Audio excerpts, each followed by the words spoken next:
politic and social issues. News official opinion.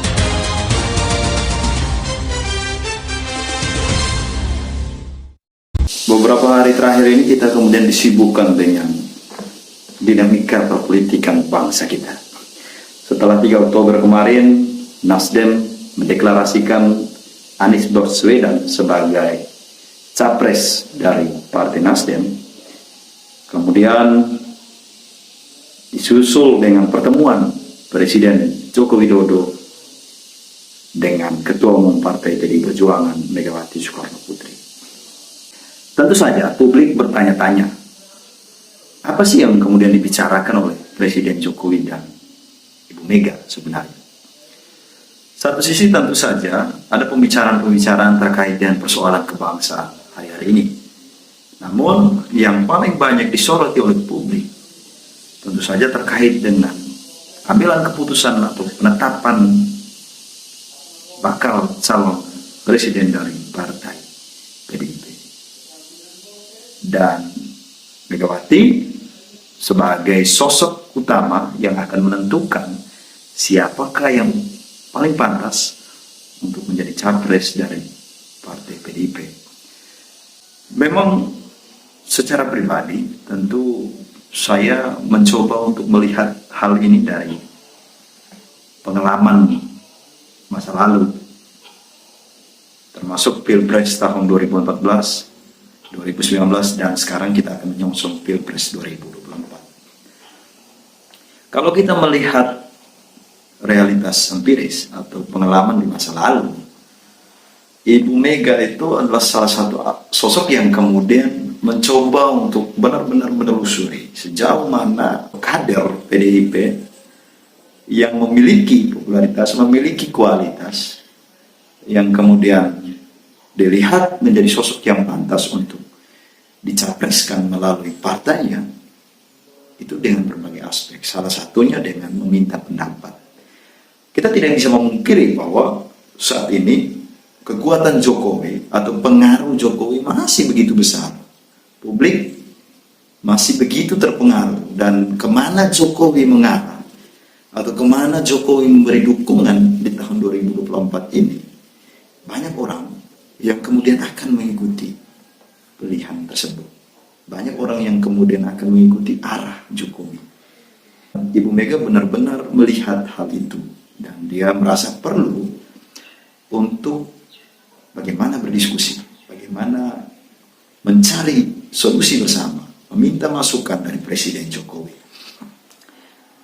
Kemudian yang berikut, yang kedua, mungkin secara jujur ada dua orang bakal calon yang selama ini digadang-gadangkan oleh Partai PDIP sendiri. Yang pertama, Puan Maharani sendiri sebagai Ketua DPR RI saat ini, juga anak kandung dari Ibu Mega. Dan yang berikutnya adalah Gubernur Jawa Tengah, Bapak Ganjar Pranowo. Berdasarkan hasil survei yang selama ini kita ikuti, Pak Ganjar itu selalu berada di urutan teratas. Ganjar Pranowo, kemudian disusul dengan Prabowo dan Anies Baswedan. Sementara Puan Maharani itu masih dalam kisaran 1% sampai dengan 3% sekian. Kalau kita menganalisa hal ini dari aspek keuntungan atau peluang, maka peluang yang paling besar untuk bisa dicapreskan berdasarkan survei seharusnya Pak Ganjar Pranowo. Selain ada popularitas di situ yang didukung dengan hasil survei, juga ada kerja-kerja nyata yang dia lakukan di Provinsi Jawa Tengah. Namun, Partai PDI Perjuangan itu tidak pernah terlepas dari tren Soekarno. Megawati menganggap bahwa harus ada yang meneruskan garis keturunan Soekarno. Dan Puan Maharani itu adalah anak kandung Megawati, cucu Bung Karno.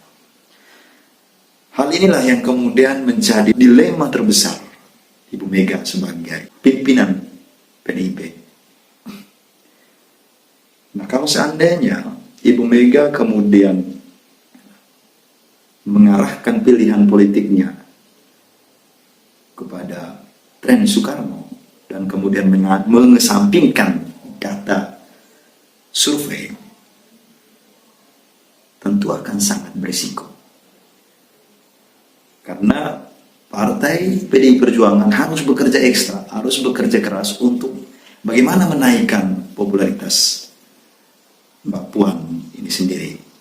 Sebenarnya Mbak Puan itu punya ruang yang begitu besar untuk secara pribadi dia bisa menunjukkan bahwa ini saya punya kualitas dan saya pantas untuk dicapreskan. Beliau adalah ketua DPR dan itu adalah ruang yang begitu besar. Hal inilah yang kemudian sangat disayangkan kalau kemudian seorang sosok publik yang kemudian yang kita gadang-gadangkan untuk menjadi capres atau kemudian akan terpilih menjadi presiden, sementara dia sendiri tidak menunjukkan hasil atau kinerja kerja yang baik ketika diberikan kepercayaan oleh publik. Nah, ini yang kemudian dipersoalkan. Tapi kalau memang ada kepentingan tren Soekarno ini lebih besar menurut Ibu Mega ketimbang kepentingan atau tuntutan masyarakat, maka bersiap-siaplah partai ini akan kehilangan momentum di 2024. Tapi kalau seandainya Ibu Mega kemudian lebih memilih Ganjar Pranowo sebagai capres, maka pekerjaan untuk menaikkan popularitas akan lebih mudah. Ganjar Pranowo sedang dilirik oleh banyak partai dan banyak partai sedang menunggu sikap Ibu Mega dalam menentukan siapa yang pantas dicapreskan dari partai PDIP. Pak Ganjar sendiri telah diusung oleh partai PSI, Partai Solidaritas Indonesia. Nah, memang secara internal kepartaian PDIP sendiri terjadi gejolak. Di dalam tubuh partai PDIP sudah mulai dibentuk dengan Dewan Kolonel yang kemudian berusaha untuk bagaimana bekerja menaikkan popularitas Mbak Puan ini sendiri. Hanya publik, ini kita harus sampaikan bahwa publik tidak serta-merta kemudian melihat popularitas dari suatu sosok itu dari apa yang disampaikan oleh tim sukses. Sementara Pak Ganjar sendiri tanpa ada dukungan dari Dewan Kolonel, Dewan Kopral dan lain sebagainya, hanya kemudian dari publik sendiri, Pak Ganjar mendapatkan support, mendapatkan dukungan dari banyak pihak.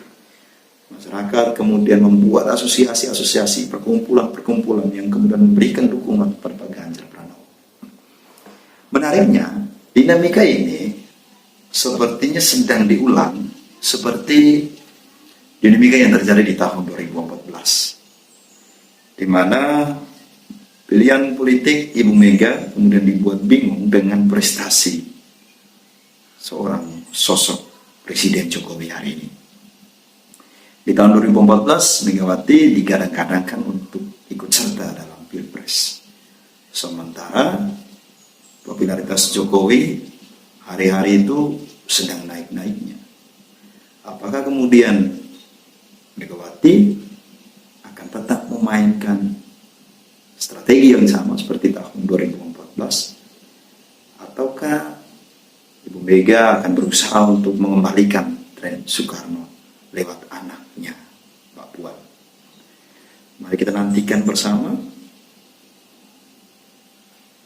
bagaimana sikap Ibu Mega dalam menentukan siapa yang akan dicapreskan oleh PDIP. Terima kasih, sampai jumpa di